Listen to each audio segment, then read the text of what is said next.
யாராவது ஒருத்தர் ஜெபம் பண்ணு.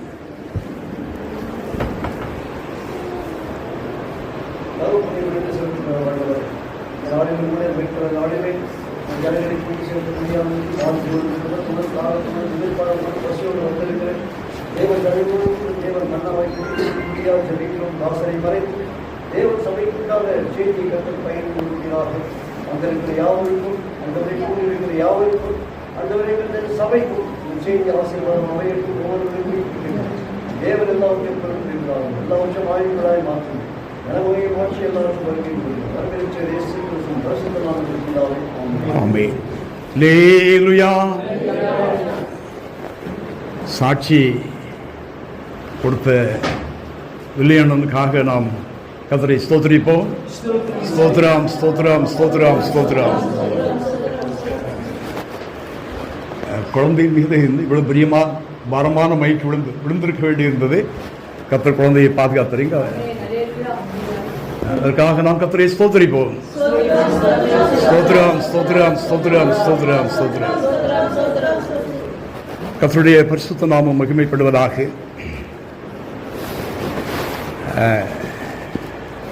அண்ணன் வில்லியம் அவருடைய ஸ்லாங், தமிழ் ஸ்லாங்கில் தேவாசீர்வாத ஐயாவுடைய பேச்சு போல் இருந்திருக்குமே. எல்லாம் அவங்களாம் ரிலேஷன் தான். விசாரிச்சா ரொம்ப சொந்தமாயிடுவார். பிரசங்கி 4ஆம் அதிகாரம் 10வது வசனம் வாசம். அதான்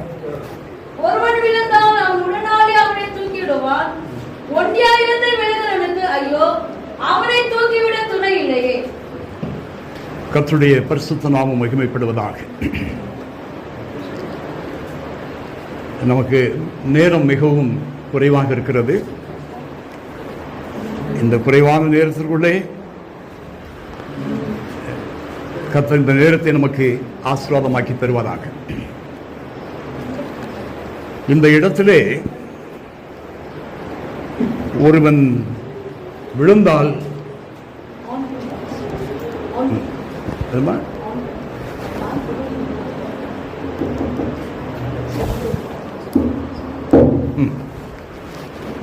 ஒருவன் விழுந்தால் அவன் உடனாடி அவனை தூக்கி விடுவானே. ஒண்டியாயிருந்து விழுகிறவனுக்கு ஐயோ, அவனை தூக்கிவிட துணை இல்லையே என்று வாசிக்கிறோம். இங்கே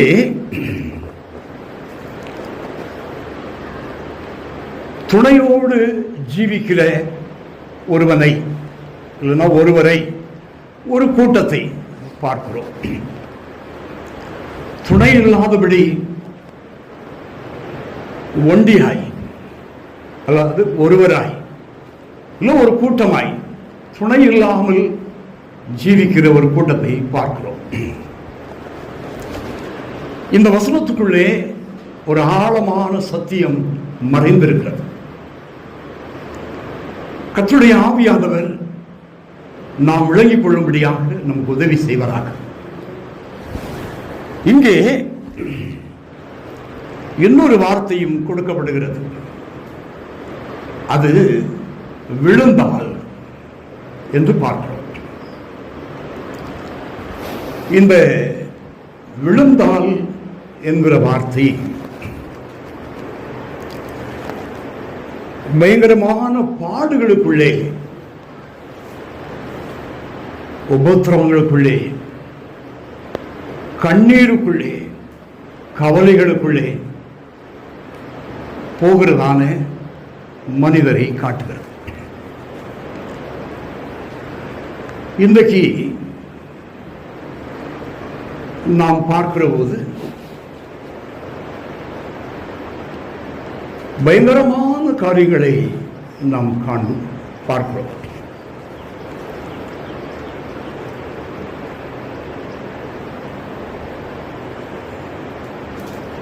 பண தேவைகள், கடன் தொல்லைகள் ஒருவேளை உங்களுக்கும் எனக்கும் இல்லாமல் இருக்கலாம். ஆனால் நாம் இந்த உலகத்தை பார்க்கிற போது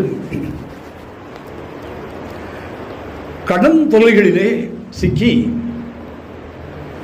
குடும்பமாய் தற்கொலை செய்து கொண்டவர்களை நாம் நிறைய கேள்விப்பட்டிருக்கிறோம். நீங்களும் கேள்விப்பட்டிருப்பீர்கள். கடன் தொல்லை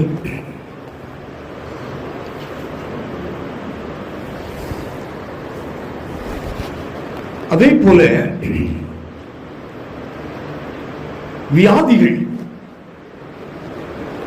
வியாதிகளினாலே தரித்திரமாகி இருக்கிற பணங்களை எல்லாம் டாக்டர்களுக்கு செலவழித்து, வைத்தியர்களுக்கு செலவழித்து, மருந்து மாத்திரைகளுக்கு செலவழித்து, இருக்கிற சொத்தை எல்லாம் அடமானம் வைத்து விற்று இப்படி பயங்கரமான வேதனைகளுக்குள்ளாக அநேகர் போகிறதை நாம் பார்க்க முடிகிறது.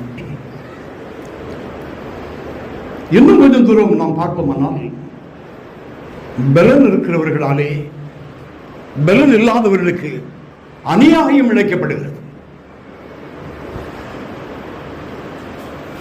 கவர்மெண்ட்ல கூட எந்த ஒரு ஸ்தாபனங்களுக்கு, எந்த ஒரு துறை, எந்த ஒரு ஆபீஸ்க்கு போனாலும் பணம் இருக்கிறவர்களுக்கென்றே ஒரு வழி திறக்கும். பணம் இல்லாதவர்களுக்கென்றே வாசல்கள் எல்லாம் அடைக்கப்படும். இப்படியாக அநியாயத்தை வாழ்க்கையில் சந்திக்கிற அநேக குடும்பங்களை நாம் இந்த உலகத்தில் பார்க்க முடிகிறது. இன்னும் கொஞ்சம் நாம் எட்டி பார்ப்போமானால் இந்த பில்லி சூனிய மந்திரங்கள், இது கடையில போய் காய்கறி வாங்குறது போல ஆகிவிட்டது. இப்போ ஒருவேளை உங்களுக்கு அது தெரியாம இருக்கலாம்.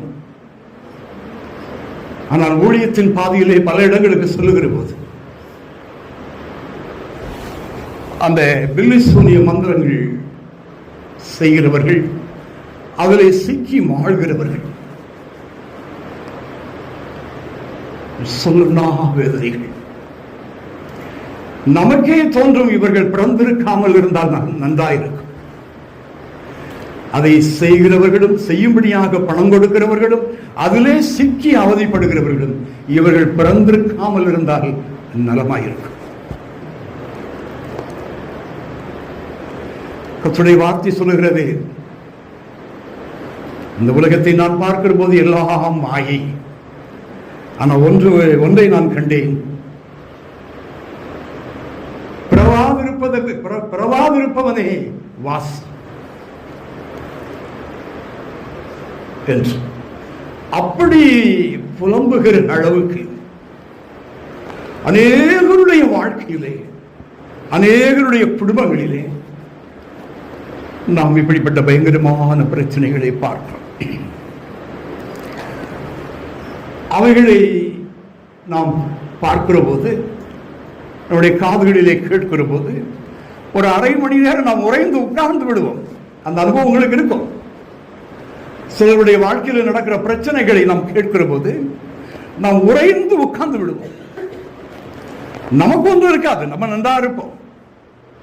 ஆனால் அப்படிப்பட்டதான கஷ்டங்களுக்குள்ளே போகிறவர்களை பார்க்கிற போது நமக்கு அப்படியே உறைந்து உட்கார்ந்து விடுவோம்.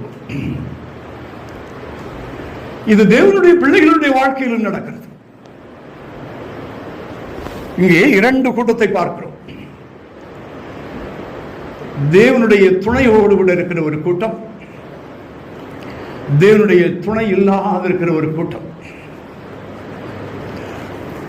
நாம் நினைக்கிறோம் கிறிஸ்தவர்களாய் இருக்கிறவர்கள், கர்த்தரை தெய்வமாய் கொண்டவர்கள்,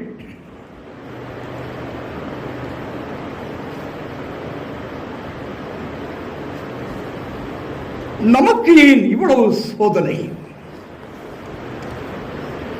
இப்பொழுது அண்ணன் சாட்சியில் ஒரு காரியம் சொன்னார், ஆகானை பற்றி. தேவ ஜனம் கர்த்தரை தெய்வமாக ஆய்கொண்ட ஜனம். சங்கீதம் 33:12 என்று நினைக்கிறேன். வாசிங்கம்மா.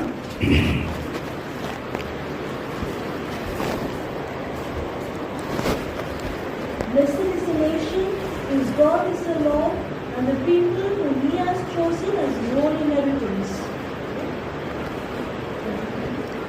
33:12. கர்த்தரை தமக்கு தெய்வமாக கொண்ட ஜாதியும் அவர் நமக்கு சொந்தமாக கொண்ட ஜனமும் பாக்கியம் உள்ளது. கர்த்தரை தன் தெய்வமாகி கொண்ட ஜனம். நான் சொன்னேன் கர்த்தரை துணையாக கொண்ட ஜனம். கர்த்தருடைய துணை இல்லாத ஒரு கூட்டம். ஆனால் ஒரு கேள்வி எழும்பி வருகிறது கிறிஸ்தவர்களுக்குள்ளே, எனக்கு ஏன் இத்தனை சோதனை? அதற்குத்தான் அந்த ஆகானுடைய சம்பவம் கூட அது அண்ணன் சொல்கிற போது என் மனதை தொட்டது. அகற்றப்பட வேண்டியது நம்மை விட்டு அகற்றப்படாது இருக்கிற பொழுது அந்த ஆயி பட்டணத்துக்கு ஜெயமில்லை. யோசுவா ஜெயத்தையே பார்த்து பழகி போனவர். யோசுவா ஜெயத்தையே பார்த்து பழகி போனவர். அவருடைய தேவனோடு பண்ணுகிற பிரயாணத்தில் அவர் தோல்வியை கண்ட ஒரு முதலாவது நேரம் அது. அவர் தோல்வியே காணாமல் தேவனோடு பிரயாணம் செய்தார். அங்கே மிகப்பெரிய தோல்வியை காண்கிறார். ஏறக்குறைய 35-36 மூப்பர்கள் மடிந்து போகிறார்கள். யோசுவாவுக்கு வலதுகையாக இருந்தவர்கள், யோசுவாவுக்கு கையும் காலுமாக இருந்தவர்கள் அந்த யுத்தத்திலே மடிந்து போகிறார்கள். யோசுவாவினுடைய உள்ளம் உடைந்து போகிறது. நீர் எங்களோடு துணையாய் இருப்பது சத்தியம், நீர் எங்களோடு பிரயாணப்பட்டு வருவது சத்தியம். உம்முடைய பலத்த கரமும் ஓங்கிய புயம் எங்களை பார்வனுடைய கையிலிருந்து விடுவித்துக் கொண்டு வந்தது சத்தியம். சிவந்த சமுத்திரத்துக்குள்ளே வழியை உண்டாக்கி எங்களை அவனுடைய கைக்கு தப்பிவித்தது சத்தியம். வனாந்தரத்திலே அக்னி ஸ்தம்பமாகவும் மேகஸ்தம்பமாகவும் எங்களோடு கூட நீர் வந்தீர். ஆனால் இன்றைக்கு இப்படிப்பட்ட ஒரு தோல்வி, அந்த தோல்வியில பிரதானமாக யோசுவா அந்த இடத்துல புலம்புகிற காரியம், மூப்பர்களை இழந்தேனே என்று புரளுகிறார். இந்த தெருவிலே புரளுகிறார். அப்பொழுதுதான் தேவன் அவருக்கு பதிலளிக்கிறார். நீ அகற்றப்பட வேண்டியவைகள் நீ அகற்ற வேண்டும். என்ன சொல்லுவாங்க தமிழ்ல, முலாஜே இல்ல இருக்கு, அதுக்கு முலாஜே இல்லை, அகற்றித்தான் ஆக வேண்டும். 2 எஜமான கூடி செய்ய முடியாது.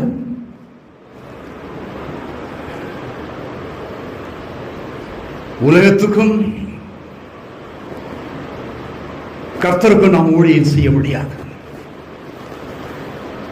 நான் உலகத்தான் அல்லாதது போல நீங்களும் உலகத்தான் அல்ல. கர்த்தருடைய பரிசுத்த நாமம் மகிமைப்படுவதாக. அப்படியானால் இங்கே தேவன் துணையாய் நிற்கிற ஒரு கூட்டம்,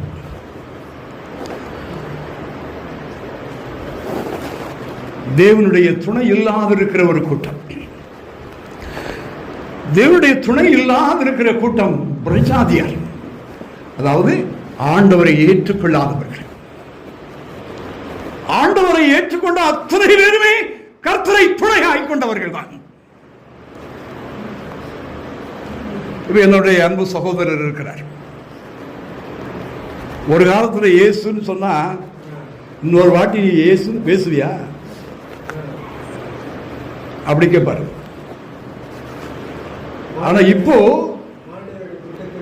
ஆனால் இன்றைக்கு இயேசுவை விட்டுன்னு சொன்னா வேணா ஜீவனை விடுறேன்னு சொல்லுவார். இன்னைக்கு இன்னைக்கு இயேசுவை விடு அப்படின்னு சொல்லிட்டு ஒரு யாராவது ஒரு குறார் 1 கோடி 100 லட்சம் எடுத்து வந்து கொடுக்குறாங்க அவருக்கு. நீ இயேசு இல்லைன்னு சொல்லு. இவர் இயேசுவை துணையாய் கொண்டவர். அல்லேலூயா. விடு.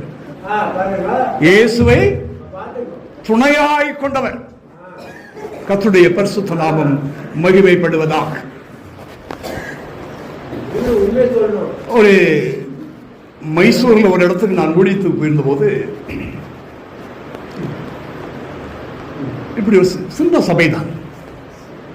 அந்த தேவதாசர் அந்த கிராமங்களிலேயே ஊழியம் செய்து முழுவதும் விக்கிரக ஆராதனைக்காரர்களை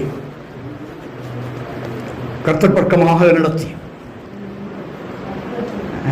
அவர்களோடு கர்த்தரை ஆராதித்துக் கொண்டிருக்கிறார். நான் போயிருக்கிறேன்.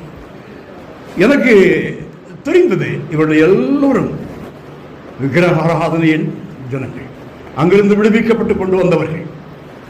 அப்பொழுது நான் ஜபத்தின் பகுதியிலே நான் அவர்களுக்கு ஒரு வார்த்தையை கேட்டேன். ஏதாவது பாடுகளும் சோதனைகளும் உங்களுக்கு வருமானால் நீங்கள் மறுபடி உங்கள் தெய்வத்தினண்டையே போய்விடுவீர்களோ என்று. அப்பொழுது அவர்கள் யாவரும் சொன்னார்கள், ஜீவனை வேணாலும் கொடுப்போம், கன்னடத்தில் சொன்னார்கள். ஆனால் நாங்கள் இயேசுவை விடமாட்டோம். ஹல்லேலூயா. அப்போ கர்த்தரை தெய்வமாய் கொண்ட ஜனம், நாம் சங்கீதத்தில் வாசித்தோம், கர்த்தரை தெய்வமாய் கொண்ட ஜனம். அப்போ கர்த்தரை தெய்வமாய் கொண்ட ஜனம் ஒரு கூட்டம், அந்நிய தெய்வங்களை ஆராதித்து கர்த்தருடைய துணை இல்லாமல் இருக்கிற ஒரு கூட்டம். இந்த காரியத்தை நாம் இந்த வசனத்திலே வாசிக்கிறோம். நமக்கு நன்றாக தெரிகிறது, நாம் கர்த்தரை தெய்வமாக கொண்ட ஜனம். நம்மை தூக்கிவிடும்படியாக நமக்கு ஒருவர் நிற்கிறார். அவன் உடனாடி அவனை தூக்கி விடுவானே. என்ன வாசிக்கிறோம்? அது எப்பேற்பட்ட கடன் பிரச்சனையாக இருந்தாலும், அது எப்பேற்பட்ட வியாதியாக இருந்தாலும், அது எப்பேற்பட்ட மந்திரம் மில்லிசூனியமாக இருந்தாலும், அது எப்பேற்பட்ட பெரிய மனிதர்கள் நமக்கு அநியாயங்களை இழைத்தாலும், நமக்கு துணையாய் நிற்கிறவரை விட பெரியது இந்த உலகத்தில் ஒன்றும் கிடையாது. உலகத்தில் இருக்கிறவனிலும் உங்களில் இருக்கிறவர் பெரியவர். அதற்குள்ளே ஒரு பகுதி இருக்கிறது. ஆண்டவருக்கு பிரியமில்லாத ஏதாவது நம்ம இருக்குமானால் அதை அகற்றினால் நிச்சயமாக நம்மை தூக்கி விடுவார். கர்த்தருடைய பரிசுத்த நாமம் மகிமைப்படுவதாக. அப்படியே ஏசாயா 41 அதிகாரம் 13வது வசனத்துக்கு வருவோம்.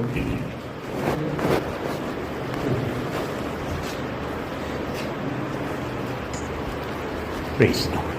Even I am the Lord, and besides me there is no Savior. 41:13 sister.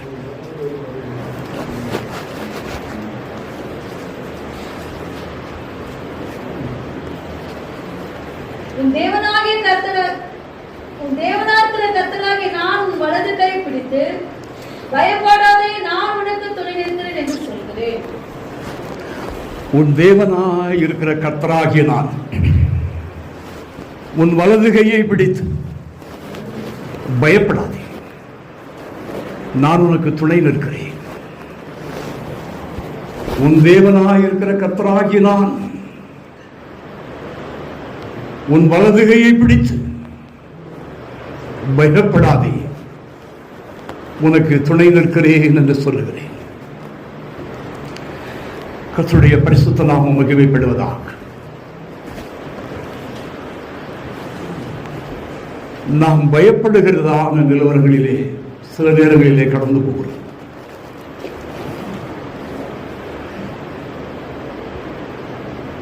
கர்த்தரை தெய்வமாய் கொண்ட ஜனம், அதான் பிரசங்கி 4:10 சொல்லுகிறது, உடனாளி தூக்கி விடுவானே.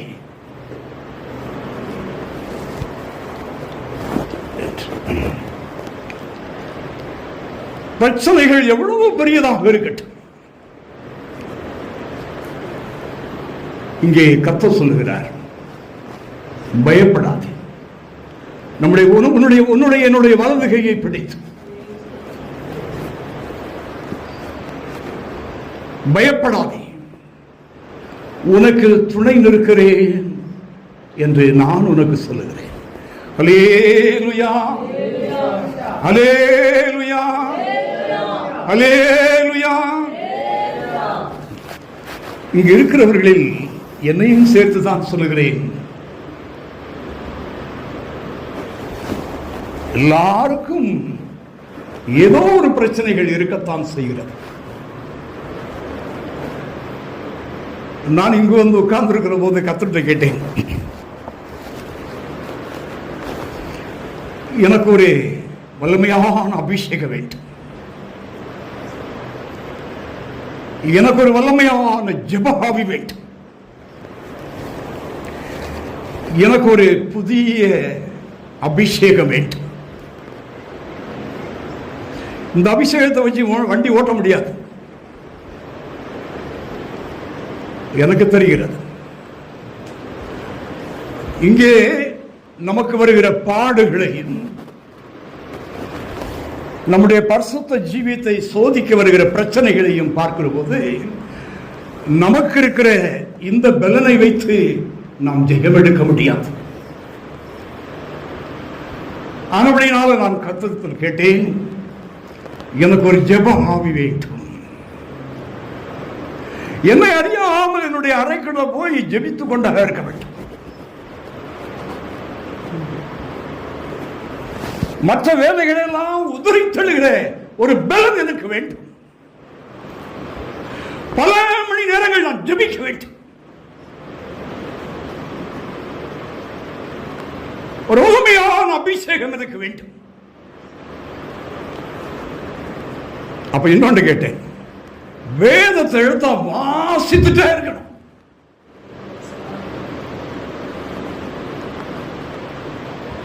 என்னையும் அறியாமல் நான் அப்படி இந்த வேதத்துக்குள்ளே கடந்து சொல்ல முடியாம ஒரு அபிஷேகம் எனக்கு வேண்டும். ஹல்லேலூயா. நான் வந்து முழங்கால் போட்ட நேரத்தில் இருந்து என்னுடைய மனதை நான் எங்குமே பறிகொடுக்கவில்லை, என் மனதை நான் எங்குமே செலுத்தவில்லை. எனக்கு இது வேண்டும், எனக்கு குறைவாக காணப்படுகிறது, என்னுடைய தேவை இதுவாக இருக்கிறது. அதுபோல உங்கள் ஒவ்வொருவருக்கும் ஒரு தேவை இருக்கும். ஹல்லேலூயா. கல்யாணம் ஆகாத பிள்ளைகளுக்கு என்னை கடைசி வரைக்கும் நன்றாக வைத்து பார்த்துக் கொள்ளக்கூடிய ஒரு துணையை தர வேண்டும். அந்த பாரம் இருக்கு. பிள்ளை பெற்றோருக்கு என்ன இருக்கும்? ஒரு நல்ல ஒரு ஆசீர்வாதமான ஒரு குடும்பத்தை தேடி நம்முடைய பிள்ளையை அங்கே கொடுக்க வேண்டும். இன்னும் சிலருக்கு பண தேவைகள் இருக்கும். படிக்கிற பிள்ளைகளுக்கு நான் கிளாஸ்ல நல்ல ரேங்க்ல வரணும், அந்த பாரம் அந்த பிள்ளைகளுக்கு இருக்கு. அது அவரவர்களை கேட்டால் தெரியும், எல்லாருக்கும் ஒரு பிரச்சனை இருக்கு. ஆனால் கர்த்தர் உங்களுக்கும் எனக்கும் சொல்லுகிறார், உன் வலது கையை பிடித்து பயப்படாதே, நான் உனக்கு துணை நிற்கிறேன். நீ ஒண்டியாய் நிற்கிறவள் அல்ல, நீ ஒண்டியாய் நிற்கிறவன் அல்ல. அது புறஜாதிகள், அது விக்கிரக ஆராதனைக்காரர்கள், தெய்வம் அல்லாதவர்களை ஆராதிக்கிறவர்கள், அவர்களை ரட்சிக்க இங்கே யாரும் இல்லை. நான் உன்னை ரட்சிக்கும்படி நீ உன் தேவனாகிய கர்த்தர், நான் உனக்கு துணையாக நிற்கிறேன். அப்படியானால் நண்பு தேவ ஜனமே, நம்முடைய இளைப்பாறுதல் எதன் மேல் இருக்கிறது? நம்முடைய இளைப்பாறுதல் யார் மேல் இருக்கிறது? ஆதியாகமம் 2:18 நினைக்கிறேன். மனிதன் தனிமையாக இருப்பது நல்லதல்ல, அவனுக்கு ஏற்ற துணையை உண்டாக்குவேன் என்றார். மனைவிக்கு கணவன் துணை, கணவனுக்கு மனைவி துணை, தகப்பனுக்கு பிள்ளைகள் துணை, பிள்ளைகளுக்கு தகப்பன் துணை, அண்ணனுக்கு தம்பி துணை, தம்பிக்கு அண்ணன் துணை, ஒருவருக்கு ஒருவர், நண்பர்களுக்கு ஒருவருக்கு துணை. ஆனால் இதை பற்றி வேதம் சொல்லுகிறது. பேதுருல வாசிங்க, 1 பேதுரு 1:24.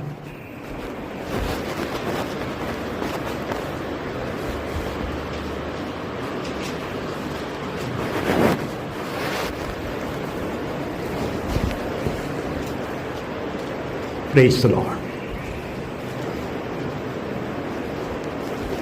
மாம்சமெல்லாம் புல்லை போலவும் மனுஷுடைய மகிமையெல்லாம் புல்லின் பூவை போல் இருக்கிறது.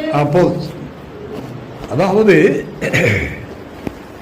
மாம்சமெல்லாம் புல்லை போலவும் மனுஷனுடைய மகிமையெல்லாம் புல்லின் பூவை போல் இருக்கிறது. இவர்கள் எப்படி நமக்கு துணையாய் நிற்க முடியும்?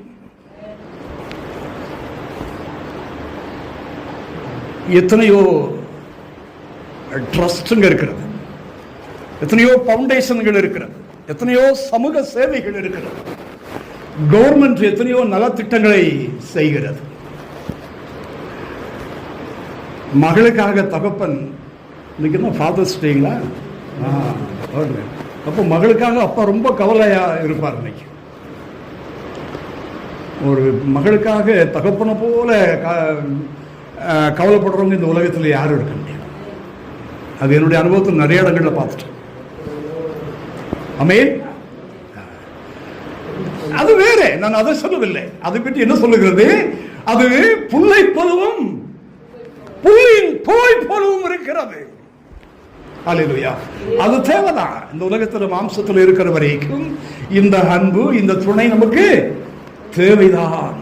நான் ஊழியர்களுக்கு போகிற இடங்கள்ல பாஸ்டர்மாங்களுக்கு சொல்லுது, அவங்க விசுவாசத்தில் ஊழியம் செய்வாங்க. அவங்க ஊழியர்களை செய்யறதற்கு அவங்களுக்கு பணம் தேவை, பிள்ளைகளை படிக்க வைப்பதற்கு பணம் தேவை. எந்த கவர்மெண்ட்டும் அவங்களுக்கு பேமெண்ட் கொடுக்கறது இல்லை. இல்லை பெரிய பெரிய சபைகளை போல பணம் கொட்டி கிடக்கல. இப்போ பெரிய பெரிய சபைகள் எல்லாம் மூட்டை கட்டி ரூம்ல போடுறாங்க. பெரிய பெரிய சபைகள்ல ரூம்ல போடுறாங்க, அப்புறம் கவர்மெண்ட்டுக்கு பயந்து எரிச்சிடுறாங்க. ஆனா ஏழைகளுக்கு அந்த சபைகள் கொடுக்கறது இல்லை. ஆனா ரொம்ப பரிசுத்தம் பேசுவாங்க, ரொம்ப பரிசுத்தத்தை பற்றி பேசுவாங்க. இங்கேயும் அப்படி சிலர் இருக்காங்க. அது சபை. இன்னைக்கே ஒரு ஸ்பெஷல் மீட்டிங் அங்க வச்சிருந்தாங்கன்னா ஓடி இருப்பாங்க, இங்க யாரும் வரமாட்டாங்க. ஆனா அங்க உள்ள அநியாயத்தெல்லாம் எடுத்து வச்சீங்கன்னா நீங்க போகவே மாட்டீங்க. நான் பேச விரும்பல சபையை. ஆனால் நான் ஏன் இந்த காரியத்தை நான் உங்கள் முன்னால் வைக்கிறேன்? இந்த பூமியில் உள்ள மகிமை, பெரிய சபை, பழைய சபை, என்ன ஒயிற்று, என்ன பெரிய கூட்டம். எங்க அப்பா என்ன நேசிக்கிறார், எங்க அம்மா என்ன கீழே விட மாட்டாங்க. இது யாரும் புல்லை போலவும் புல்லின் பூவை போலவும் இது காலையிலே பூத்து சாயங்காலமே வாடி போகும். ஆனால் கர்த்தரை தெய்வமாய் கொண்ட ஜனம் மாத்திரம் எப்பேற்பட்ட விடுதலையா பிரச்சனைகளில் இருந்தும் அது வெளியே வரும். ஹல்லேலூயா, ஹல்லேலூயா. கர்த்தருடைய பரிசுத்த நாமம் மகிமைப்படுவதாக. ஒரு நாள் இந்த சகோதரிக்கு சுவிசேஷம் அறிவிக்கப்பட்டது. அந்த இடங்களிலிருந்து ஆச்சரியமான ஒரு இடத்துக்கு இந்த சகோதரி வந்தாள். ஹல்லேலூயா. நாங்களெல்லாம் ஒரு பெயர் பலகை போல ரோட்டில் நின்று வழி காமிச்சோம். அந்த சகோதரிக்கு ரட்சிப்பு எங்க கிட்ட இருந்துலாம் வரல, சிலுவையில் மரித்த இயேசுவினிடத்தில் வந்தது. ஹல்லேலூயா. நாங்கள் வழி காண்பித்தோம். இதுவே வழி. ஆமென். நீ பரலோகத்துக்கு போகிறதற்கும், உன் கணவர் ரட்சிக்கப்படுகிறதற்கும், உன் பிள்ளைகள் ஆசீர்வதிக்கப்படுகிறதற்கும் இதுவே வழி என்று இப்படி ரோட்ல நின்று இந்த பலகை இது சென்னை என்று காண்பித்தோம். அவர்கள் அந்த வழியிலே போனார்கள். வாக்கு தத்துவத்தில் உண்மை உள்ளவர்கள் அவரை கைபிடித்து இன்றைய வரைக்கும் நடத்தி கொண்டிருக்கிறார். அல்லேலூயா. கர்த்தருடைய பரிசுத்த நாமம் மகிமைப்படுவதாக. இன்னும் ஒரு வசனம் வாசித்து நான் முடிச்சிடறேன், டைம் இல்லை. 2 தீமோத்தேயு 4:17.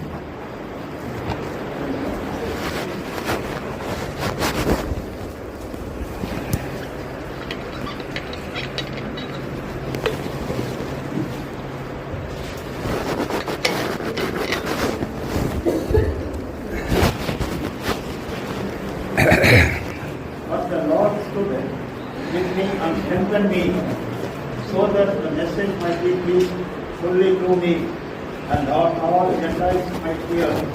Also I was delivered out of the mouth of the lion. கடைசி 2 தீமோத்தேயு 4:17. கர்த்தர் எனக்கு துணையாக நின்று ஆமென். என்னாலே பிரசங்கம் நிறைவேறுகிறதற்காகவும் புறஜாதிகள் எல்லாரும் கேட்பதற்காகவும் என்னை பலப்படுத்தினார்.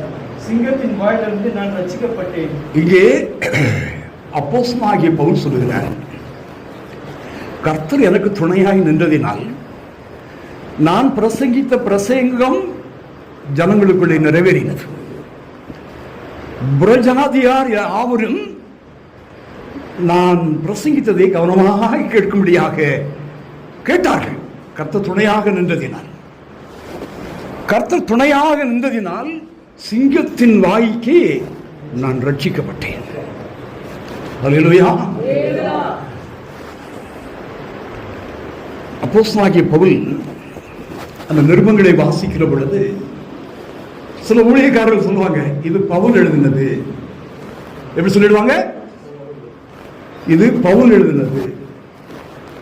சில வசனங்கள் வரும்போது சொல்லுவாங்க, இது கர்த்தருடைய ஆவியானவர் எழுதினது. இப்ப நீங்க சொல்லுங்க, இது ஆவியானவர் எழுதினதா பவுல் எழுதினதா?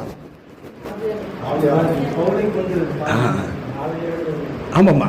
இப்போ இந்த மகா இருக்கு, இப்போ இதுக்கு பிறந்தாச்சு வளர்த்தாச்சு, ஒரு பையனை பார்க்க வேண்டியதான், கட்டி கொடுத்துட வேண்டியதுதான். அப்போ நான் சொல்றேன், பவுல் இப்படி எழுதியிருக்கிறாருன்னு சொன்னா அது ஆவியானவர் இப்படி எழுதியிருக்கிறாருன்னு நான் சொல்லுவேன். அப்போ அவங்க அப்பா சொல்லுவாங்க, அப்பள மேல உள்ள அன்புல இது பவுல் எழுதினதியா?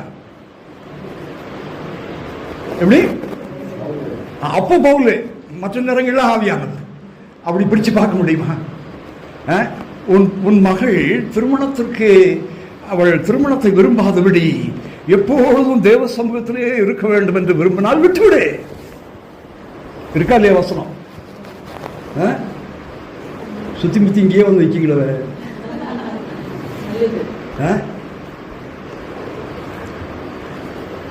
நானும் ஒரு மகளை வளர்த்துட்டு இருக்கேன், ஆவியினால் பெற்ற மகள்.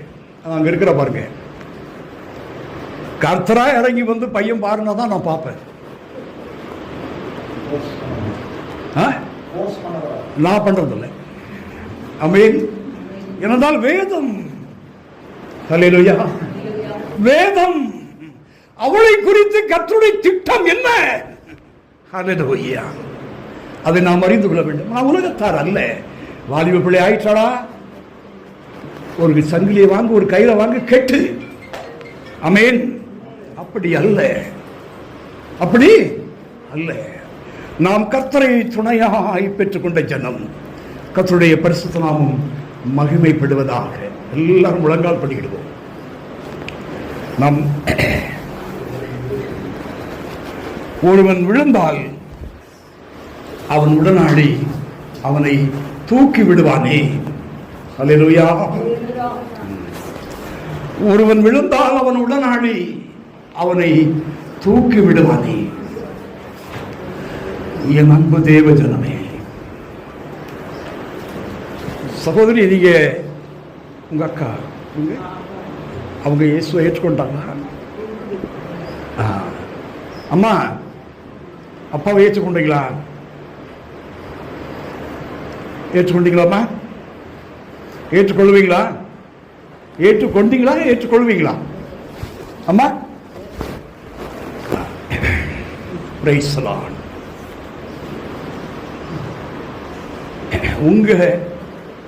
உங்களுடைய நன்மைக்காக மாத்திரம் சொல்லுகிறேன்.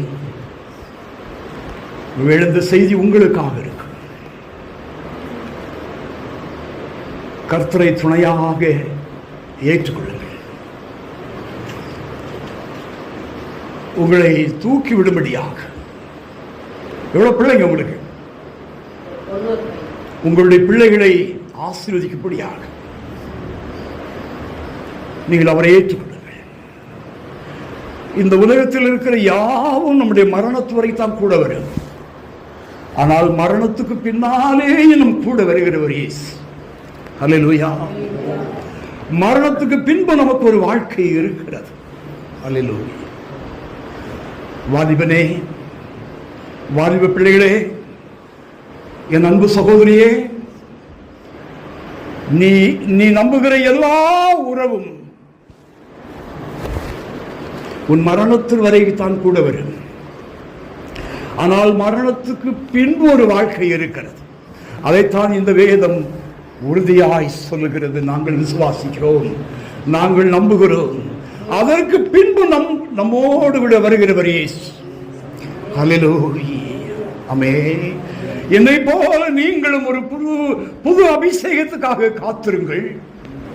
கண்களை மூடுங்க. நீங்களும் என்னை போல் தாகத்தோடு கேட்டீர்களானால் உங்கள் மேல் ஆவியானவர் வந்து இறங்குவார். ஆமென். ஆண்டவர் விரும்புவதை நீங்கள் செய்யும்படி உங்களை அபிஷேகம் பண்ணுவார். ஹல்லேலூயா. உங்களுடைய வலது கையை பிடித்து பயப்படாதே, நான் உனக்கு துணை நிற்கிறேன் என்று சொல்லுகிறார். எந்த பிரச்சனையானாலும், எப்பேற்பட்ட பிரச்சனையானாலும்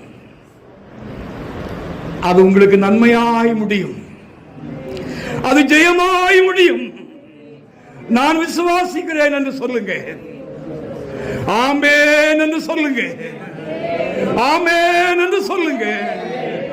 நாம் விசுவாசிக்கிறபடியே நம்முடைய தேவன் நம்மை ஜெயமாய் நடத்துவார். எல்லா காரியங்களும் உங்களுக்கு ஜெயமாய் நடக்கும். ஏனால் கர்த்தர் உங்களுக்கு துணையாய் நிற்கிறார். உங்களுக்கு துணையாளனாய் நிற்கிறார். உங்களை தூக்கி விடும்படியா. ஐயா வாங்க.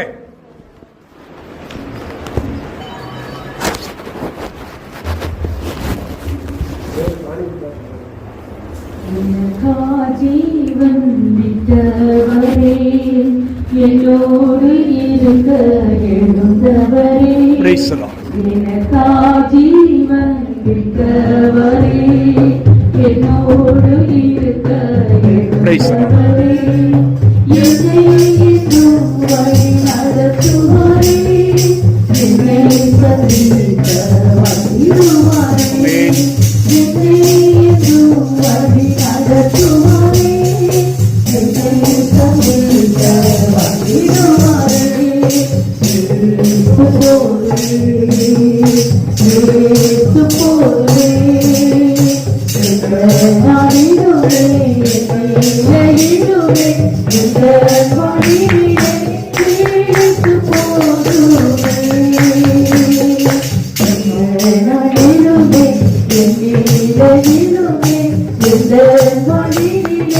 Thank you.